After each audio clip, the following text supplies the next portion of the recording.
JEE आणि नीटचे प्रशिक्षण आता आपल्या विभागात. IIT, NIT, आयसर, एम्समधून उत्तीर्ण होऊन गेली अनेक वर्षे शिक्षण क्षेत्रात काम करत असलेले भारतातील सर्वोत्तम शिक्षक, ऑनलाईन तसेच ऑफलाईन बॅचची सुविधा, खात्रीशीर चांगला निकाल देणारी अभ्यासक्रमाची रचना आणि त्याला तंत्रज्ञानाची जोड देत रियल अकॅडमी घेऊन आली आहे सायन्स हायब्रिड प्रोग्राम. 11वी-12वी सायन्स बोर्डाची आणि इंजिनिअरिंग आणि मेडिकलच्या JEE, NEET, CET परीक्षांची संपूर्ण तयारी. राष्ट्रीय आणि राज्यस्तरीय प्रवेश परीक्षांमध्ये आपल्या विद्यार्थ्यांना मानाचे स्थान प्राप्त करता यावे आणि त्यांच्या उज्ज्वल भविष्यासाठी सर्व परीने मार्गदर्शन करता यावे यासाठी रियल अकॅडमीचा हा एक प्रामाणिक प्रयत्न. आजच संपर्क करा.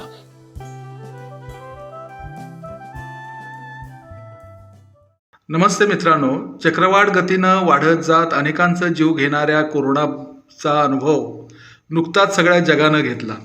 आपणही कोरोनाचा हा अनुभवला पाहिला सुद्धा. परंतु कोरोनाच्याच गतीनं वाढत जाणारी कोकणामध्ये एक वनस्पती आहे आणि या वनस्पतीने पर्यावरणाबद्दलचे गंभीर प्रश्न कोकणामध्ये निर्माण केलेले आहेत. याबद्दल आपण कधी ऐकलंय का या वनस्पतीबद्दल?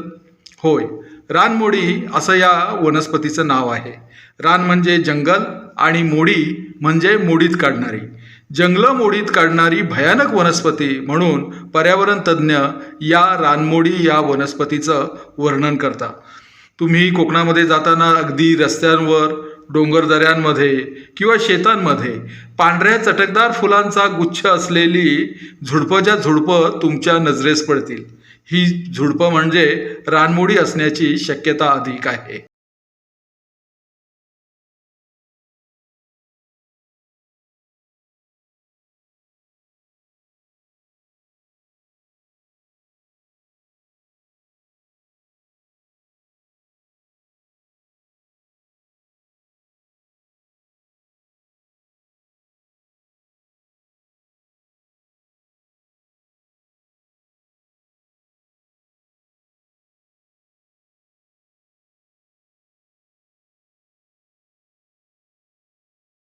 विल्ड असं या रानमोडीचं शास्त्रीय नाव आहे.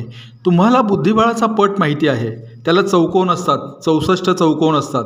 तुम्ही पहिल्या चौकोनात तांदळाचा 1 दाणा, त्यानंतरच्या चौकोनात 2 दाणे, तिसऱ्या चौकोनात 4 दाणे, पुढच्या चौकोनामध्ये 16 दाणे, या पद्धतीने प्रत्येक चौकोनात गुणाकार करून दाणे ठेवत गेलात तर तांदळाच्या एका दाण्यापासून तुमची सुरुवात झालेली असते.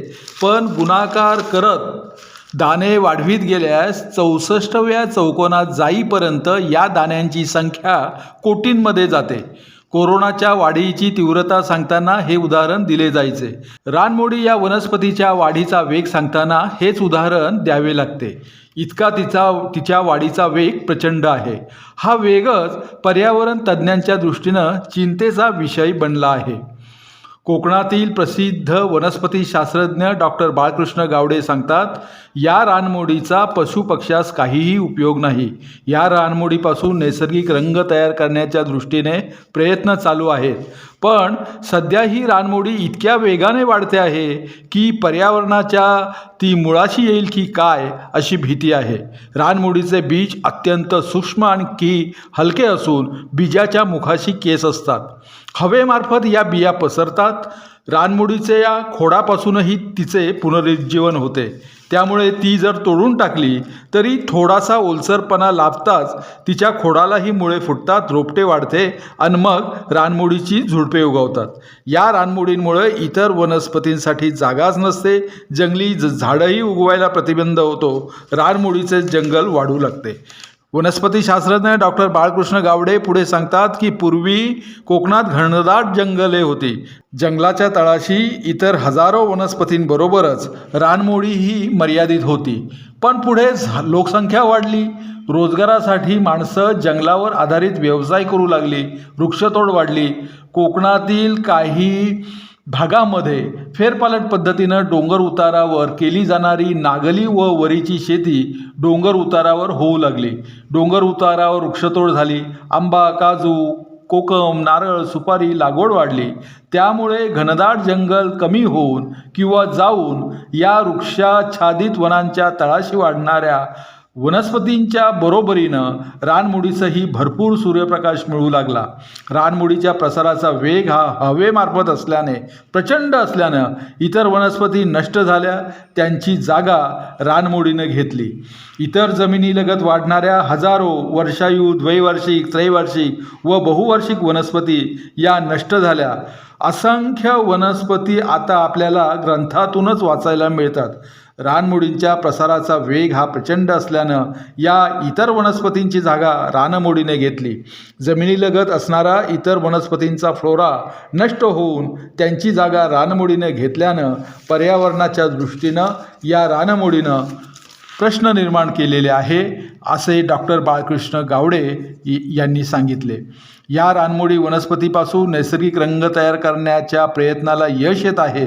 रानमोडी नैसर्गिक रंगासाठी वापरात आल्यास त्यासाठी रानमोडीचा वापर होऊन तिची अनिर्बंध वाढ थोपू शकते, असंही डॉक्टर बाळकृष्ण गावडे यांना वाटते. दर्शक हो, प्रश्न निर्माण झाला किंवा समस्या निर्माण झाल्यात म्हणून माणूस हबकून काही जात नाही.